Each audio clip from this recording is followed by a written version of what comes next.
Hello students, today in Environmental Studies Part 1, you are going to learn chapter number 2, Motions of the Earth. Dear students, what do you see in this picture? Yes, it's a top. So, to understand the term rotation, let's try this activity. Take a top, spin it and observe its movement. The top turns around itself. Any object that turns about itself actually turns around a certain imaginary line. The turning of an object around itself is called rotation, and the imaginary line around which it rotates is called its axis of rotation. In this picture, you can see a dotted line at the center. That dotted line is axis of the top. While playing, when you stretch your arms and move around yourself, at that time you are also moving around an imaginary line. Our earth also rotates in the same way. Now, in this video, you can see how the earth rotates around itself. The earth rotates around its axis, which is an imaginary line. The white dotted line is an axis of the earth. To understand more about the earth's rotation, let's try this activity. Take a globe like the one in the picture and spin it. Note the line around which it rotates. Now take a plumb line and hold it close to the globe as shown in the picture. If you cannot get a plumb line, tie a long thread to an eraser and make one. Now, what do you mean by a plumb line? A plumb line is an instrument used by most of the people, those who work at construction site, to check the surface of the wall. And if you don't have a plumb line, then to make a plumb line, take a long thread and tie an eraser to it.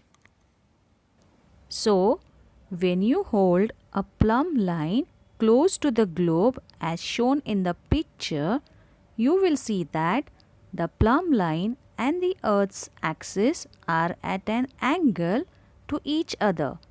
That is, the earth's axis is inclined. Inclined means tilted or slanting line. The earth rotates with its axis inclined like this. The line NS in the picture shows the earth's axis. It passes through the center of the earth. The points N and S are called the poles of the earth. N is the north pole of the earth and S is the south pole. If a circle were drawn around the surface of the earth exactly in between the north and south poles. In this picture, you can see a dark brown circle or line at the center of the globe. So, this imaginary circle would divide the earth into two equal parts. This imaginary circle is called the equator. Dear children, imaginary circle which is not in real, we imagine or we feel that there is a circle which makes two parts of the earth. In real, there is no such line. It is an imaginary line. So that imaginary circle makes two parts of the earth, and that is why this imaginary circle is called the equator. Equator makes two equal parts of the earth. The upper part or the north pole side part of the equator is called northern hemisphere, and the down part or the south pole side part is called the southern hemisphere. Now let's try this activity to understand the term motions of the earth. Stand a candle in the middle of a large table. Draw a big circle around the candle as it is shown in the picture. Place a globe at any point on this circle. Dear children, you can use here a ball also. Light the candle. See that it is dark in the room. Suppose that the candle is the sun. Observe which part of the globe gets the sun's light and which one does not. Dear children, along with this video, I'll be sending you one activity video which will give you a clear idea about this activity.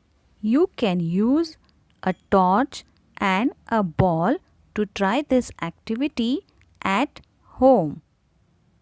Now, looking at the globe from the direction of the North Pole, turn it anti-clockwise. Anti-clockwise means in opposite direction. This is how the earth rotates. That is, it rotates from west to east. As the earth rotates, its different parts come into the light of the sun one after the other and turn away from it also in the same order. In the left side of this video, you can see the rotation of the earth, how the earth rotates around itself. While rotating around itself, earth also take a round around the sun. This movement of the earth or motion of the earth is called revolution of the earth. Now, to understand the term day and night, let's try this activity. Stick a red bindi at the globe, set up the previous model of the globe and the candle. Turn the globe anti-clockwise. Now note when it is sunrise, noon and sunset at the location of the bindi. After one sunrise, note when the next one occurs at the bindi. You will see that this happens when the earth completes one rotation, that is, when it makes one complete turn around itself. Look at this video. In this video, a part of the earth which is in sunlight having a day and a part of the earth which is not in sunlight having night. The period of time that the earth takes to complete one rotation is called a day. A day has two parts, daytime and nighttime, or simply day and night. For the purpose of measuring time, we divide the whole day into 24 parts, each of which is called an hour. Now, move the globe along the circle on the table. As you do this, keep rotating the globe and ensure that the axis does not change its orientation. Means the axis should be on the circle. Eventually, the globe will come back to its original place on the circle. Means when you move that globe on that circle, after some time, the globe will come back at the original point from where you have started it. This is how the earth revolves around the sun even as it rotates around itself.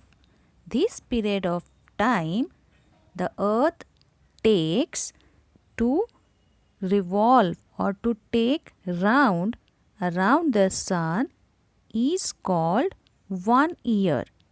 Dear children, earth takes 365 days and 6 hours to complete a circle or to complete one round around the sun, and that is called 1 year. And this movement of the earth is called revolution of the earth. Now let's talk about a leap year. In the Gregorian calendar means a calendar which is accepted or adopted by people of all over the world is called Gregorian calendar. The year is taken to have 365 days. It means that it counts 6 hours less every year. That makes 24 hours or 1 day in every 4 years. It means Earth takes 365 days and 6 hours to complete one round around the sun. But in Gregorian calendar, only 365 days are taken. So those 6 hours are not counted. And if you multiply these 6 hours for 4 years, that is 6 fours are 24. So it makes 24 hours, and 24 hours means a 1 day in every 4 years. So to make up for this loss of 1 day, the month of February in the Gregorian calendar has an extra day every 4th year. That year is called a leap year, and this leap year has 366 days instead of 365 days, and February month has 29 days instead of 28 days. Because of the earth's rotation, we have day and night. But do you know, children, the length of the day and night is not always equal. Sometimes days are longer than night, or sometimes nights are longer than day. This happens because of the earth's inclined axis. Inclined axis means slanting axis or tilted axis, and also because of earth's revolution around the sun. In the northern hemisphere, between 22nd March and 23rd September, the days are longer than the nights.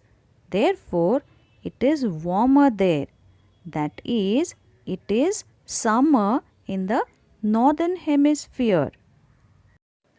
However, during this same period, that is 22nd March and 23rd September, in the southern hemisphere, the nights are longer than the days. The earth gets less heat in these parts, and therefore it is winter in the southern hemisphere. In the period from 23rd September to 22nd March, the days are longer than the nights in the southern hemisphere. It gets more heat, and that is why we call there is a summer season in the southern hemisphere. In this period, in the northern hemisphere, it is the nights that are longer. The northern hemisphere gets less heat, and it is winter there. We call it as winter season in northern hemisphere. But children, note that there may be difference in these dates due to the leap year. In India, summer, rainy, and winter are considered to be the main seasons. We also divide the year into 6 seasons, namely Vasanta, Grishma, Varsha, Sharad, Hemant, and Shishir. This cycle of 6 seasons is called the Ritu Chakra. Many of our festivals are connected with the seasons. Many of our songs and games are also related to the different seasons. Dear children, today we have studied about different motions of the earth. The earth's rotation, that is, the earth takes round around itself. Then revolution of the earth, it means earth revolves around the sun. After that, we studied how day and night causes. Then we also studied about a leap year and the cycle of seasons. Tomorrow we will be learning remaining part of this lesson. Till that time, enjoy activity video which I am going to send you along with this video. Thank you.